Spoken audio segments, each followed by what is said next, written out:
নমস্কাৰ।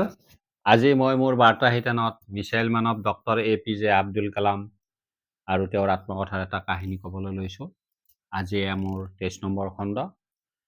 আজিৰ এই কাহিনীটোত ঝাৰখণ্ডৰ বোকাৰোত কালামৰ দুৰ্ভাগ্যজনক বিমান দুৰ্ঘটনা আৰু এই দুৰ্ঘটনাটোৰ পৰা কালাম কেনেদৰে ৰক্ষা পৰিছিল সেই বিষয়ে ক'বলৈ লৈছিলোঁ। কালামে তেওঁৰ আত্মকথাত কৈছে যে কালামে প্ৰতিদিনে বিভিন্ন গুৰুত্বপূৰ্ণ কাৰ্যসূচীত ভাগ ল'বলগীয়া হয় আৰু তেনেদৰে ব্যস্ত থাকে। তেনে এক গুৰুত্বপূৰ্ণ কাৰ্যসূচীৰ ভিতৰত এদিন ঝাৰখণ্ডৰ ৰাঁচীৰ পৰা তেওঁ বোকাৰোলৈ যাবলগীয়া হৈছিল আৰু সেই দিনটো আছিল 2001 চনৰ 23 ছেপ্টেম্বৰৰ দিন। সিদিনাখন তেওঁৰ গুৰুত্বপূৰ্ণ 5টা কাৰ্যসূচী আছিল।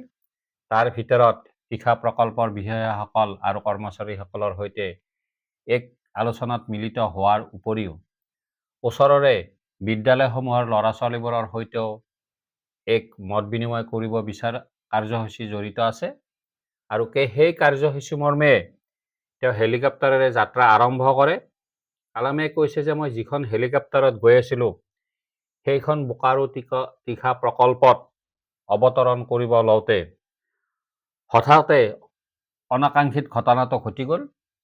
হঠাতে এটা বিকট চিঞৰ শব্দ শুনা যায় আৰু ইঞ্জিনটো বিকল হৈ হেলিকপ্টাৰখনে মাটিত খুন্দা মাৰে। তেতিয়া মই বহু চেষ্টাৰে মই হেলিকপ্টাৰৰ পৰা বাহিৰ হওঁ। অকল ময়ে নহয়, পাইলট আৰু কো পাইলটজনো তাৰ পৰা ওলাই আহে। কিন্তু আমি আটাই সুস্থ শৰীৰে আছিলোঁ, কাৰো বিশেষ হানি বিঘিনি হোৱা নাছিল। তেতিয়া মই পাইলট আৰু কো পাইলটজনৰ ওচৰলৈ গৈ মই তেওঁলোকক ক'লোঁ, মোৰ জীৱনটো বচোৱাৰ বাবে তোমালোকক অশেষ ধন্যবাদ। ঈশ্বৰে তোমালোকৰ মংগল কৰক। মোৰ সৈতে তেওঁলোকে কথোপকথনৰ পিছতে মই তেওঁলোকৰ চকুলৈ মন কৰোঁ যে তেওঁলোকৰ চকুৰে চকু পানী ওলাই আহিছে। তেতিয়া মই পুনৰাই ক'লোঁ, এনেধৰণৰ ঘটনাবোৰ ঘটিয়ে থাকে। ইয়াৰ বাবে তোমালোকে দুখ কৰি লাভ নাই। এতিয়া আমি দুৰ্ঘটনাৰ কাৰণটো জানিব লাগে আৰু এই কাৰণটো বিচাৰি উলিয়াই তাক দূৰ কৰিব লাগে। এনে দুৰ্ঘটনাটো ঘটাৰ পিছতো মই মোৰ কাৰ্যসূচী বাতিল কৰা নাছিলোঁ। মই তীখা প্ৰকল্পলৈ গৈ তাৰ বিষয়া আৰু কৰ্মচাৰীবোৰৰ সৈতে আলোচনাত মিলিত হওঁ আৰু তাৰ লগে লগে মই ওচৰৰ বিদ্যালয়সমূহৰ ল'ৰা ছোৱালীসকলৰ সৈতেও মই মোৰ মত বিনিময় কৰোঁ। মই ল'ৰা ছোৱালীসকলৰ মুখলৈ চাই মন কৰিছিলোঁ যে তেওঁলোকে যেন ভয়ত বিভল হৈ আছে আৰু মই তাৰ পিছতে তেওঁলোকৰ সৈতে কৰমৰ্দন কৰোঁ আৰু কৰমৰ্দন কৰাৰ পিছত তেওঁলোক উৎফুল্লিত হৈ পৰে আৰু মোৰো মনটো তেওঁলোকক লগ পোৱাৰ পিছতে ভাল লাগি যায়। ইতিমধ্যে এই দুৰ্ঘটনাটো ৰাষ্ট্ৰ হৈ পৰে আৰু ইয়াৰ পিছত মোলৈ বিভিন্ন বন্ধুবৰ্গৰ পৰা ফোন আহিবলৈ ধৰে। দেশ বিদেশৰ বিভিন্ন বন্ধুৰ পৰা মই এই ফোনৰ জবাব দিবলগীয়া হয়।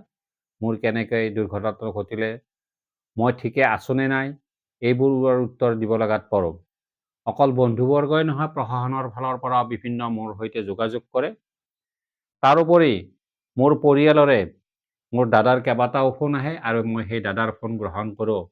মই নিজ মুখে দাদাক বুজনি দিব লগা হৈছিল যে এই দুৰ্ঘটনাটোৰ পৰা মোৰ একো ক্ষয় ক্ষতি হোৱা নাই। উক্ত দিনটোতে আন এক বিমান দুৰ্ঘটনা ঘটে আৰু এই বিমান দুৰ্ঘটনাটোত মাধৱৰাও সিন্ধিয়া সহিতে আন 6জন লোকৰ মৃত্যু হয়। মৃত লোকসকলৰ মাজত বিমানৰ কৰ্মচাৰীও আছিল। মই মোৰ কাৰ্যসূচী শেষ হোৱাৰ পিছত মই দিল্লীলৈ উভতি যাওঁ। গৈ পোৱাৰ লগে লগে প্ৰধানমন্ত্ৰী কাৰ্যালয়ৰ পৰা মোলৈ এক বাৰ্তা আহে। প্ৰধানমন্ত্ৰী বাজপেয়ীজীয়ে মোক লগ কৰিব বিচাৰিছে। মই লগে লগে সন্মতি প্ৰকাশ কৰোঁ আৰু তেওঁ মোৰ কাৰ্যালয় অহাৰ পিছত আমি দুয়োজনে এক কথোপকথনত ভাগ লওঁ। তেওঁ মোক নিজ চকুৰে দেখি মোৰ মুখৰে দুৰ্ঘটনাটোৰ কাৰণটো জানিবলৈ বিচাৰে আৰু ইয়াৰ পিছতে তেওঁ সন্তুষ্টি প্ৰকাশ কৰি এক সুখৰ হাঁহি মেৰে তেওঁ উভতি যায় আৰু তেওঁৰ সৈতে আলোচনা কৰাৰ পিছত মোৰো মনটো ভাল লাগে।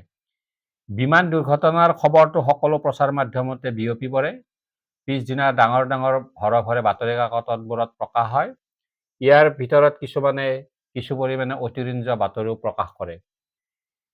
হে শ্ৰোতাৰাইজ, আমি কালামৰ এই কাহিনীটোৰ দ্বাৰা এটা কথাই আমি বুজিব পাৰোঁ, তেওঁৰ বিমান দুৰ্ঘটনাৰ পিছতো তেওঁ বিচলিত নহয়। তেওঁ কাৰ্যসূচী বাতিল নকৰি সেই কাৰ্যসূচীত ভাগ লয়। তাৰোপৰি তেওঁ দুৰ্ঘটনাৰ পাইলট আৰু কো-পাইলটৰ সৈতে বন্ধুত্বসুলভ কথা-বতৰাৰে তেওঁলোকক কোনো আঘাত নিদিয়াকৈ, অন্তৰত আঘাত নিদিয়াকৈ তেওঁলোকক উৎসাহিত কৰে। এনে এক বাৰ্তা আমাৰ সকলোৰে বাবে অতিশয় প্ৰয়োজনীয়।